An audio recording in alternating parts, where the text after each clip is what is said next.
Ayo, what's up, killers? It's your phone girl Mel coming at you from my killer podcast. And on Friday, I went and saw Weapons. So today we're going to do a spoiler-free review for those of you who haven't seen it.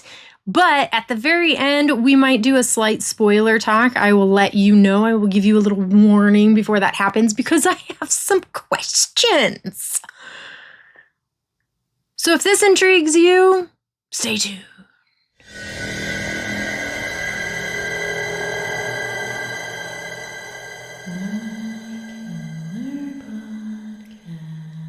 What's up, everybody? Thank you so much for joining me today. If you're new here, I'm not only on YouTube, I'm on a bunch of other social media platforms, so kill the description box below and follow me everywhere. I am newly on Facebook. Follow me over there.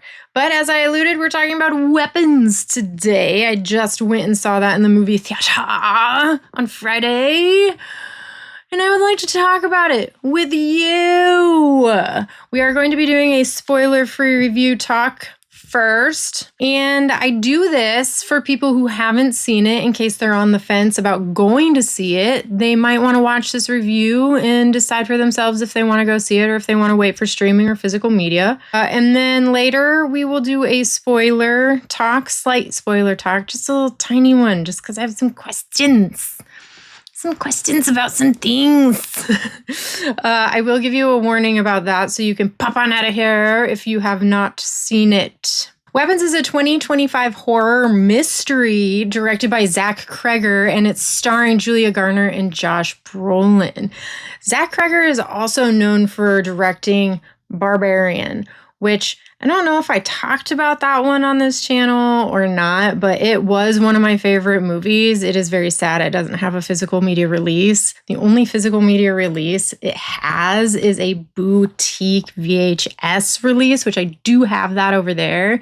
It is like the only modern movie in this day and age stuck on VHS. It is the strangest thing to me why that movie does not have a physical media release. I feel like it would do really well, and I feel like people would buy it. So give it to us. I'm just going to come out and say it. I did enjoy this movie quite a bit. The performances were absolutely amazing. Julia Garner was in Wolfman, and that is probably the most notable thing that I actually know her from, and the most recent thing I've seen her in. Her performance in that movie is quite the same in this one. She doesn't make or break anything for me. Josh Brolin really stole the show for me. I thought his performance was really great. The atmosphere was really awesome in this movie. I loved that about it. The runtime is a bit long. It's a smidge over 2 hours. I honestly, in my humble opinion, I just don't see any movie really needing to be quite that long. I felt the runtime in the beginning a little bit. The setup took a little bit of time. I don't mind a slow burn horror by any means, but I felt like they could have cut some of the setup. But once things started moving along, it moved along pretty well. I'm going to tell you right now, I was not expecting the subgenre that this movie went into.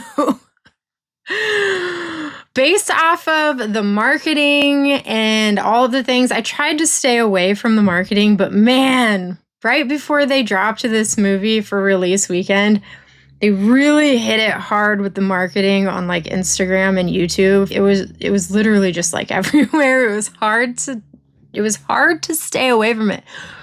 But the subgenre that this movie ended up being, I would have never guessed. I was kind of surprised.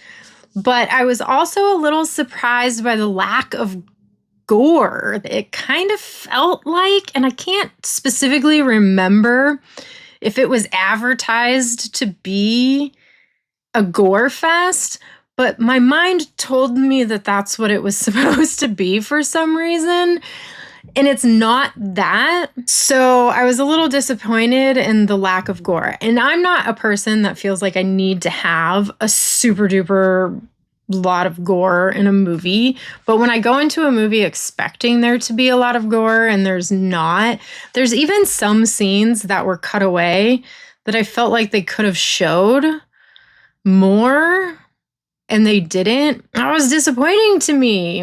And then there were other scenes where they showed like more than I thought they would based on the cutaway scenes from earlier in the movie. I don't know. It was very strange what they decided to show and what they didn't decide to show. Some other things in the movie that didn't really make sense. There were some plot holes in the storytelling, which this movie is getting compared to Bring Her Back quite a bit, just because I think the amount of disturbing imagery and things like that. Because Bring Her Back, in my review, I said it was not the scariest movie of the year like they were saying it is, but it may be the most disturbing movie of the year.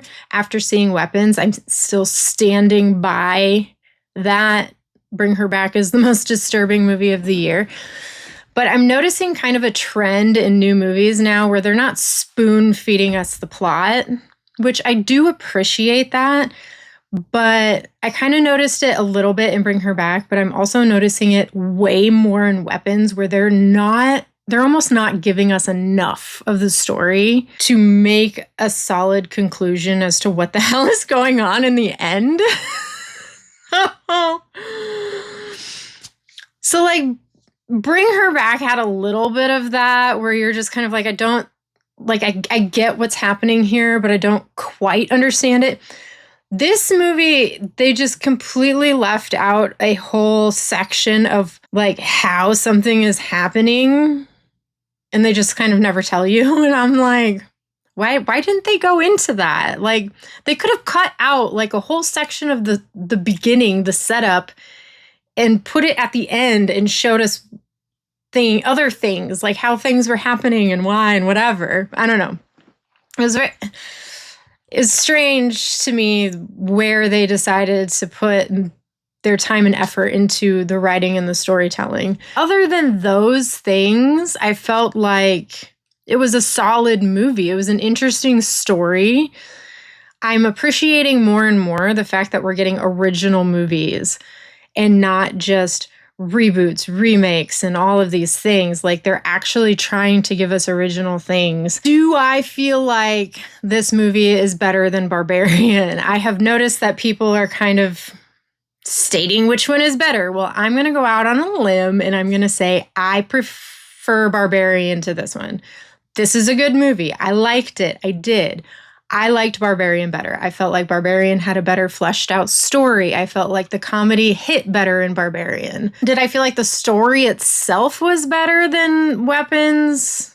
No, I think the stories were equally as interesting and original in their own right in both movies. I just feel like Barbarian's story was better fleshed out. I didn't leave with quite as many questions with Barbarian as I did with Weapons.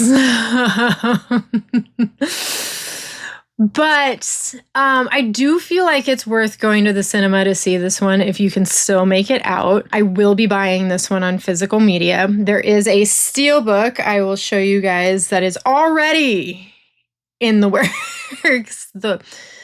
The rate that they are pumping these things out is amazing.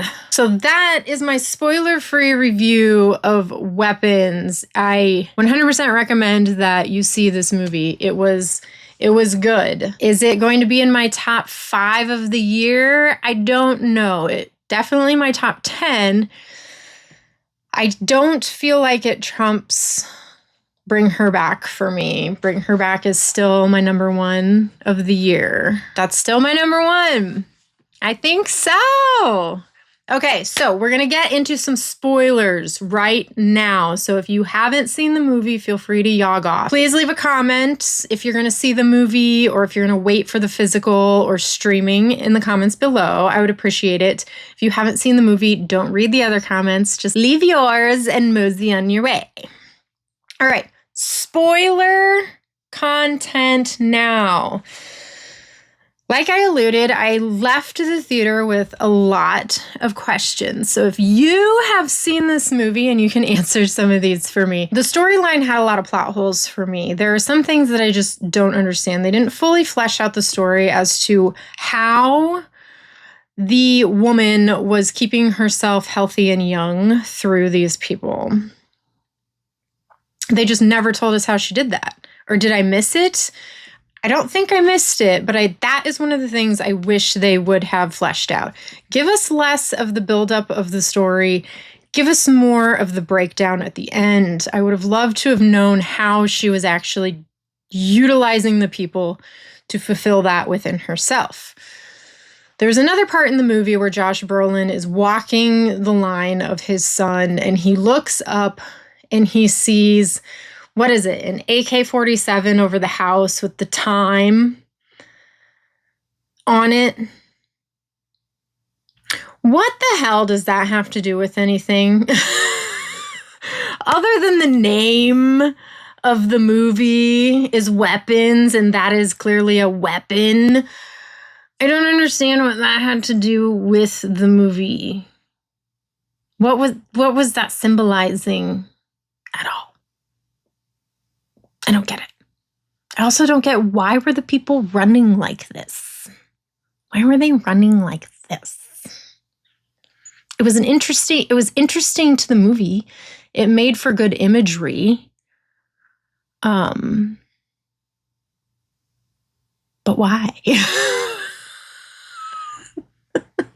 The ending did kind of have a drop off. We didn't really get a full breakdown of if everyone ended up being okay. They did allude that some of the kids were able to speak again after so long, but were they okay? The parents weren't okay. They were kind of in ketosis for the rest of their lives. They made it seem like, why were the parents not okay? But some of the kids were.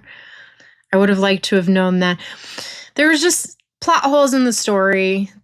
Too much was left out of the story. So those are the questions that I had, because I felt like either I missed it in the story or it just was completely left out. And another thing, the mom never really alluded that she was a weird aunt. You would think if this aunt was this way all of this woman's life, she would have been like, she's weird and we don't want her to live here. Right? This aunt clearly gave no shit about them. So what was her deal? Like, no backstory on this woman whatsoever. I think that was all my notes. I think that was all my spoiler-free notes, other than the lack of gore. Like the head smashing scene where the guy was smashing the other guy's head with his head. Like, why didn't they show that? They showed the scene where she was like face peeling the cop. Why didn't they show the head smashing scene? And at the end when they were like ripping her apart, like I wanted to see more of that.